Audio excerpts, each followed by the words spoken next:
നിന്റെ സംശയം മനസ്സിലായി. ഞങ്ങളുടെ അച്ഛന് എന്തു പറ്റിയെന്നല്ലേ? ശിവ ജനിച്ച് ഒരു മാസം കഴിഞ്ഞപ്പോൾ ബിസിനസ് ടൂർ എന്നും പറഞ്ഞു പോയതാ. പിന്നെ അറിഞ്ഞത് കമ്പനി ബോസായ സ്ത്രീയുമായിട്ട് അച്ഛനുള്ള ബന്ധം. അതോടെ എന്നെയും അവനെയും കൊണ്ട് ഈ വീട് വിട്ടു പോകാൻ ഒരുങ്ങിയതാ അമ്മ. പക്ഷേ അനാഥയായ അമ്മയ്ക്ക് പോകാൻ ഒരു സ്ഥലവുമില്ലെന്ന്, സ്വന്തം മകൻ ചെയ്ത തെറ്റിന്റെ ശിക്ഷ ഞങ്ങൾ അനുഭവിക്കേണ്ട ആവശ്യമില്ലെന്നും പറഞ്ഞ് അച്ഛമ്മയാണ് അമ്മയെ പിടിച്ചു നിർത്തിയത്. ടൂറൊക്കെ കഴിഞ്ഞ് അച്ഛൻ വന്നപ്പോൾ അച്ഛമ്മ ഒന്നേ ആവശ്യപ്പെട്ടുള്ളൂ: അമ്മയെ ഇനി ചതിക്കില്ലെന്ന് അച്ഛമ്മയുടെ തലയിൽ തൊട്ട് സത്യം ചെയ്യാൻ. കഴിഞ്ഞതൊക്കെ മറക്കാൻ അമ്മയും തയ്യാറായിരുന്നു. പക്ഷേ അച്ഛൻ പറഞ്ഞത് ഒരു ഭാര്യയ്ക്കും സഹിക്കാൻ പറ്റാത്ത കാര്യമായിരുന്നു. അമ്മയെ പോലൊരു അനാഥയെ പ്രേമിച്ചു കെട്ടിയത് തന്നെ അച്ഛൻ്റെ ഇഷ്ടപ്രകാരം ജീവിക്കാൻ വേണ്ടിയാണെന്ന്. അതാകുമ്പോൾ ചോദിക്കാനൊന്നും ആരും വരില്ലല്ലോ എന്ന്.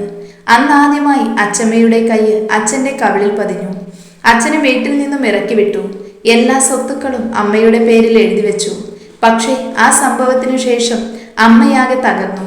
ശിവയുടെ 1-ാം പിറന്നാളിന്റെ പിറ്റേന്ന് അമ്മ ഞങ്ങളെ വിട്ടുപോയി. അറ്റാക്കായിരുന്നു. അതിനുശേഷം ഞങ്ങൾക്കെല്ലാം അച്ഛമ്മയായിരുന്നു.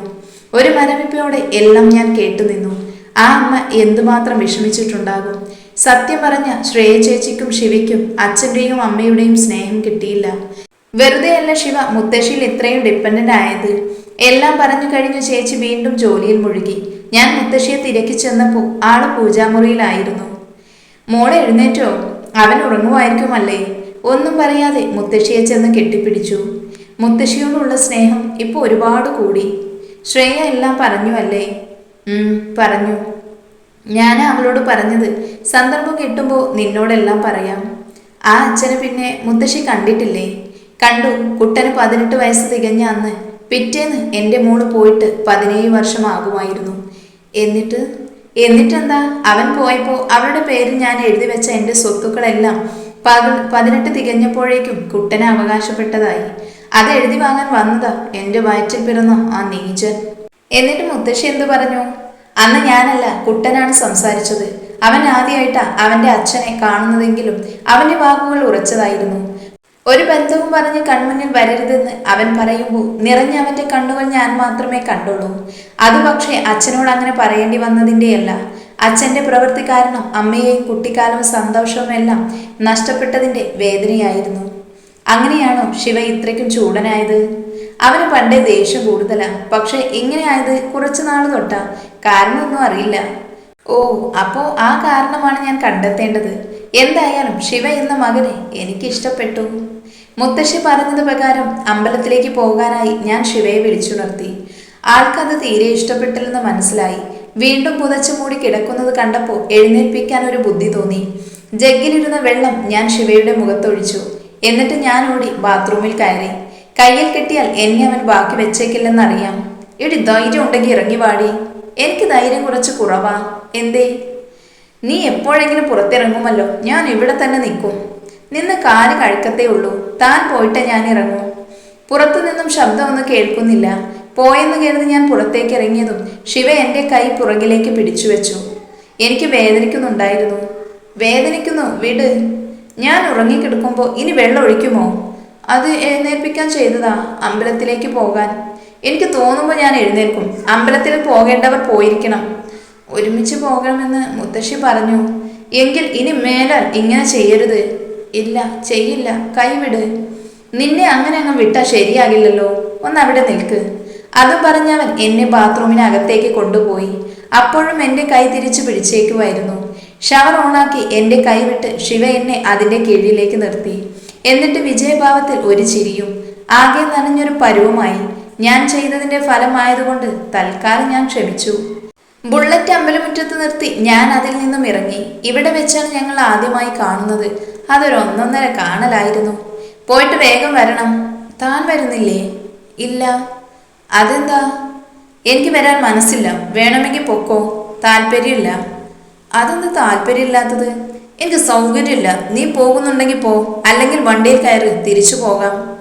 അമ്പലത്തിൽ കയറിയിട്ടേ ഞാൻ വരുന്നുള്ളൂ. പിന്നെ ഇവിടെ എന്നെയും മുത്തശ്ശിയെയും അറിയാവുന്ന ഒരുപാട് പേരുണ്ട്. അവരൊക്കെ ഭർത്താവ് എന്തിയെന്ന് ചോദിക്കുമ്പോൾ ഞാൻ എന്ത് പറയണം? എന്നെക്കുറിച്ച് നിന്നോട് ആരും അന്വേഷിക്കില്ല. ശരി, എന്നോട് അന്വേഷിക്കില്ലായിരിക്കും. പക്ഷേ മുത്തശ്ശിയോട് അവര് പറയും ഞാൻ ഒറ്റയ്ക്കാ വന്നതെന്ന്. അപ്പം മുത്തശ്ശി അറിയും നമ്മൾ തമ്മിൽ എന്തൊക്കെയോ പ്രശ്നങ്ങളുണ്ടെന്ന്. എന്നോട് ചോദിക്കുമ്പോൾ ഞാനും പറയും താൻ എന്നെ ഉപദ്രവിക്കുന്ന കാര്യം. മതി, നടക്ക്, ഞാൻ വരാം.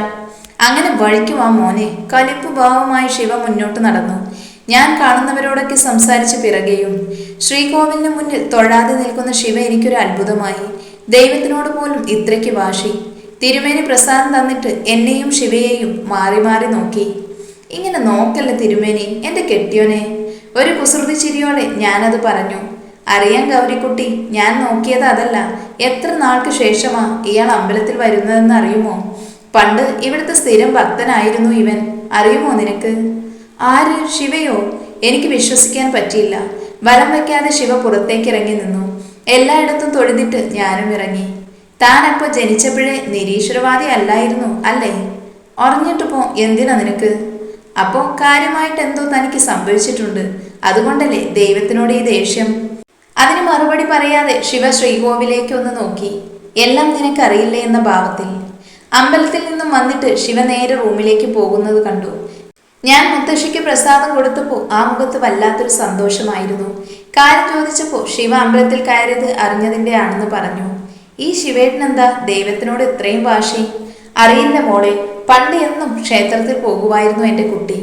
എന്തായാലും ഇപ്പോൾ നീ വന്നതോടുകൂടി എൻ്റെ പഴയ കുട്ടനെ എനിക്ക് തിരിച്ചു കിട്ടി തുടങ്ങി. അമ്പലത്തിലൊന്ന് കയറ്റിയ പാട് എനിക്കല്ലേ അറിയൂ. എന്നാലും എന്തായിരിക്കും ശിവയ്ക്ക് പറ്റിയത്? കണ്ടുപിടിക്കാം. മുറിയിൽ ചെന്നപ്പോൾ ആള് കാര്യമായ എന്തോ ആലോചനയിലാണ്. അല്ല, പോയിട്ട് അത്യാവശ്യമുണ്ടെന്ന് പറഞ്ഞ് മുറകൾ കൂട്ടിയ ആളല്ലേ ഈ ഇരുന്ന് സ്വപ്നം കാണുന്നത്? മറുപടി ഒരു നോട്ടത്തിലായി ഒതുക്കി. അങ്ങനെ അങ്ങ് വിടാൻ ഉദ്ദേശിക്കുന്നില്ല ഞാൻ. അല്ല മാഷേ, തനിക്ക് വല്ല തേപ്പും കിട്ടിയിട്ടുണ്ടോ? നീ ഒന്ന് പോകുന്നുണ്ടോ? മനുഷ്യൻ സമാധാനമായിട്ടൊന്നും ഇരിക്കാനും സമ്മതിക്കില്ല. ശല്യം. എങ്കിൽ ഞാൻ പുറത്തുപോയി സമാധാനമായിട്ടിരിക്കും. എനിക്കൊന്ന് ഡ്രസ്സ് മാറണം. എനിക്കിപ്പോൾ പോകാൻ സൗകര്യമില്ല. ഷേടാ, എന്ന് പറഞ്ഞാൽ എങ്ങനെയാ? എനിക്ക് ഡ്രസ്സ് മാറണ്ടേ? അത്രയ്ക്ക് അത്യാവശ്യമാണെങ്കിൽ നീ മാറിക്കോ. താനിവിടെ ഇരിക്കുമ്പോഴോ?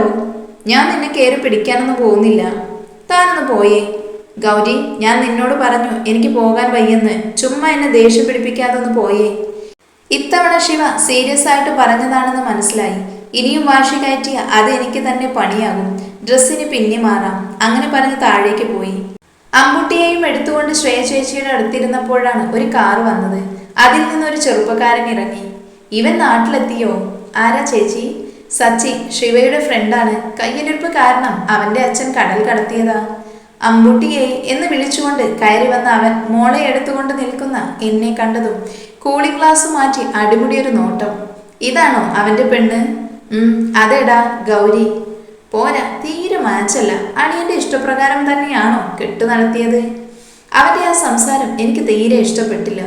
ഇവിടെ ഉള്ളതിന് തന്നെ സഹിക്കാൻ പറ്റുന്നില്ല. അപ്പോഴാ അടുത്തതിൻ്റെ ഒരു വരവ്. എന്നിട്ട് അവന്റെ ഒരു കണ്ടുപിടുത്തവും. സോറി പെങ്ങളെ, സത്യം മുഖത്ത് നോക്കി പറഞ്ഞ ശീലം. എന്നാ പിന്നെ ആങ്ങൾക്ക് നേരത്തെ വന്ന് ഈ കല്യാണം അങ്ങ് മുടക്കിക്കൂടായിരുന്നോ? ഒരു മിണ്ടാപൂച്ച ആയിരിക്കുമെന്ന് കരുതിയത് തെറ്റാണെന്ന് ബോധ്യപ്പെട്ട ഭാവമായിരുന്നു സച്ചി എന്ന ശിവന്റെ ആത്മമിത്രത്തിന്റെ മുഖത്ത്. അടിപൊളി, നമുക്ക് പറ്റിയ കമ്പനി തന്നെ. ഈ നാക്ക് വെച്ച് അവന്റെ കൂടെ ഒരു രാത്രി കഴിഞ്ഞുവെന്ന് വിശ്വസിക്കാൻ വയ്യ. അതിന് ഞങ്ങൾ ഇന്നലെ സംസാരിക്കാൻ സമയം കിട്ടിയതേയില്ല. നാണം കലർന്ന ചിരിയോടെ ഞാനത് പറഞ്ഞതും ശ്രേയ ചേച്ചി എൻ്റെ കയ്യിലൊരു നുള്ളു തന്നു. ഞാൻ തിരികെ കണ്ണടച്ച് കാണിച്ചു.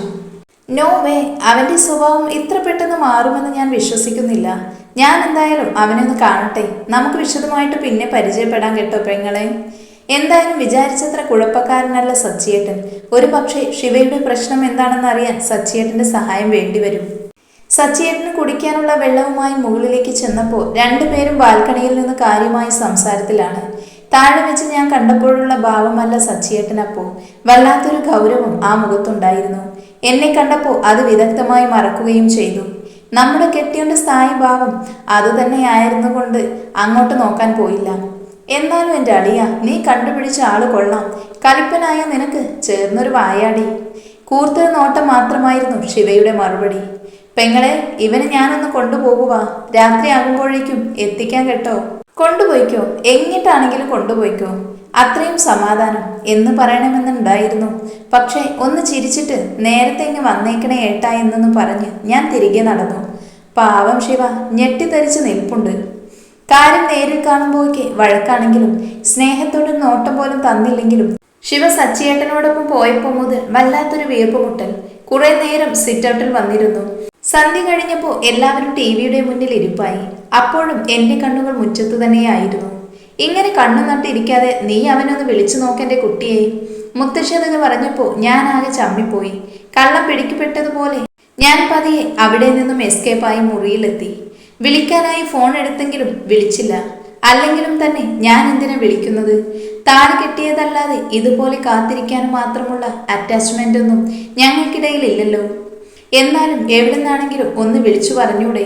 ഷടാ, ഞാൻ എന്തിനാ ഇങ്ങനെ ടെൻഷൻ ആവുന്നത്?